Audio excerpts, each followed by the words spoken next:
This is Business Week Armenia, CivilNet's weekly economic digest. Here's what's making headlines in Armenia this week.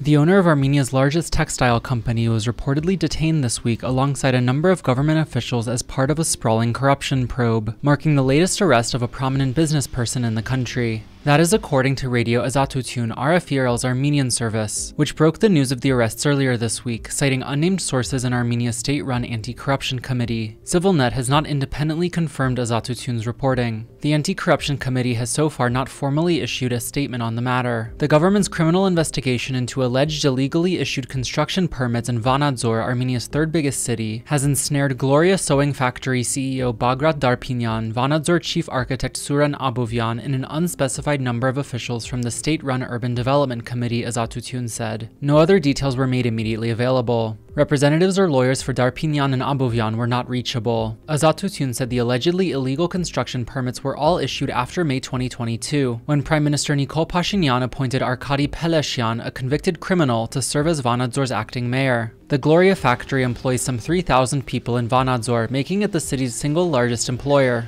The Armenian government designates the textile industry as one of 11 strategic sectors with significant export potential, making producers like Gloria eligible for state support. Darpinyan's arrest comes just months after law enforcement officers detained the head of one of Armenia's leading tech companies and 2 other company executives, plus the country's then economy minister and 4 of his subordinates. The government alleges the economy ministry rigged a $1 million public tender to ensure Synergy International Systems won the procurement bid, which was later invalidated in court. Synergy CEO Ashot Hovhannisyan and former minister Vahan Keropyan continue to face charges in the case, even while prosecutors dropped charges against all the other suspects earlier this summer. Hovhannisyan and Keropyan reject any wrongdoing. Business groups have warned the case damages Armenia's attractiveness to foreign investors.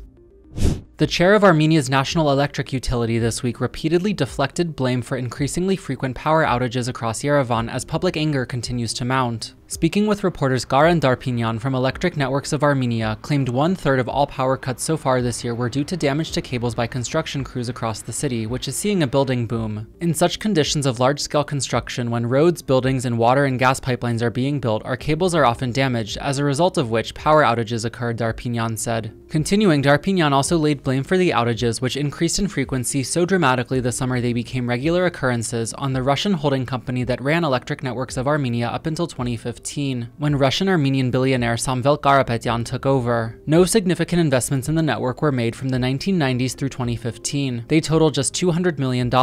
By comparison, we have invested $680 million since 2016, Darpinyan said, adding that the company plans to spend another $765 million for system modernization through 2036. In addition, Darpinyan firmly dismissed allegations of corruption and mismanagement made against Electric Networks by the Union of Informed Citizens, a leading Armenian civil society group. The head of that group, Daniel Ioannisyan, claims Electric Networks' operating costs are inflated because it buys goods and services from other firms linked to senior company executives. This summer's power outages, which scuttled opera performances, football matches, and even one of Pashinyan's cabinet meetings, have also renewed calls to break up Electric Networks, which holds a monopoly on Armenia's power distribution system. The company has already paid out some $392,000 in fines to consumers so far this year. At a press conference over the weekend, Pashinyan admitted that the power cuts had become a serious problem that needs to be resolved as soon as possible, but sidestepped a reporter's question about breaking Electric Networks' monopoly. "We are not approaching this issue with a guillotine," the Prime Minister said. And as always, please follow CivilNet for the latest news and independent reporting from our contributors on the ground here in Armenia.